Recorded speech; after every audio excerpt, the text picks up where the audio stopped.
for bourbon, and we do for almost all of our spirits here. Charring started as a way to sanitize barrels. They were not used to age spirits the way that they were used to age wine traditionally. It was a way to move them around. And because they were using shipping barrels to do so, the Scots started to burn them out to sanitize them, because they could have been holding something nice like sugar and tea and spices, or meat and nails and fish.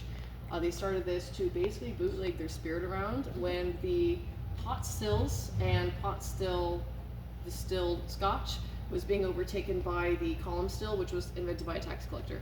So it was taking away the farming family's ability to live and making a strip spirit. We started doing that here in the Americas after the Whiskey Rebellion. After the American Revolution put a lot of the repayment onto distilling families, they moved down south and started shipping back up with burned out shipping barrels as well. So we keep doing this today because it gives us a charcoal filter. This little char on here, the spirit's going to go through it every time it starts to extract the wood and when it comes back through, so you get filtered. If you get a toast, it's a small flame, long period of time, so it's just a little bit of soot. Down here you get full-on charcoal, just like what you'd use to barbecue. So different levels of charcoal will pull different levels of impurities out of your spirit. You do always want things like sulfur removed. You might not want your smoky flavors removed, so you have different levels of char. It also gives us a smoke ring, just like smoking meats. This is called the red layer. I'll come around so you can take a look. It's literally a red-orange layer. Like That's, brisket? yes, just like smoking brisket. Yeah. It's caramelized sugar, gives you a good flavor. So it's also going to pass through that. That's going to give you a nice low-laying fruit flavor. So every time a barrel gets warm, it expands. It soaks in that spirit. And it's going to start to break down the lignins in the wood. They have long and short chain polymers. That's what's going to give it its color and flavor. And it's going to attach to a naturally present fatty acid that is in spirits from fermenting, like Velcro. And then when it gets cold, it contracts. It's going to pull all that in. So every time it expands, breaks it down, Velcro time, gets cold, it's going to pull it all back in every time you get a weather change. Most places that barrel age have 4 seasons, hot day, cool night, relatively breathable humidity. We don't have that.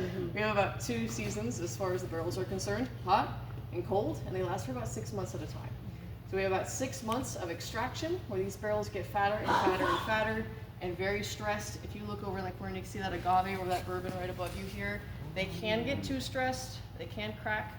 We will spray them down with water bottles. They look like they're getting too dry and too expanded, so we avoid that. Then for the next 6 months, they are contracting. Most of them come all the way back together. You can see a few gaps in the ones down there where there's a little bit of space where it didn't. And it rings for about 6 months. So we get on and off instead of a gentle back and forth, which results in a rapid aging mechanism naturally with our environment. Now we don't want to imitate anyone else's environment, mostly because we just want to have something that is truly Las Vegas Distillery products. We want a desert style rum, a desert style bourbon. It's very easy to slap Las Vegas on a label. We don't just want to be in proximity to the area. We want it to be truly made in Las Vegas. So local water, local environment. It's not to purposely age quickly, it's just to use our environment.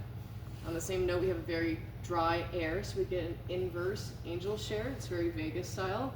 The house keeps all the alcohol. Instead of the alcohol seeping out through over time, the water gets pulled out forcibly by our super dry air. So our alcohol content goes up instead of down. It's pretty nice. So we get to keep our alcohol content. Yeah, they gave us the good side of the deal there. We get to keep our alcohol content. We can always proof down. We can't chase fumes. That's also why it doesn't smell like a rick house in here. It smells like Lowe's lumber department. It's dry wood and water vapor. On the other hand, both of those things can result in over extraction very quickly. So we won't be doing any 10, 15, 18-year aging here. It just will not work. It'll be like if you leave a fresh tea bag in a hot cup too long. It's going to get bitter, tannic, over extracted. So we're going to have a little bit more on the younger side spirits, but they're going to taste and feel a little more mature than they actually are on a timeline. Just part of the way that we age here. Any questions about any of that? I know some places rotate their barrels or like flip their barrels based on just where they're at. Yeah. Do you guys do that? We don't. No. We'll move them around if we need to access something else, but that's about it. Good question though. Any other questions? All right. We do all the bottling right here too. It's currently disassembled. So the mural will do a good job of explaining it. We are partially by hand, partially automatic. We will do all the rinsing of the bottles ourselves with a high proof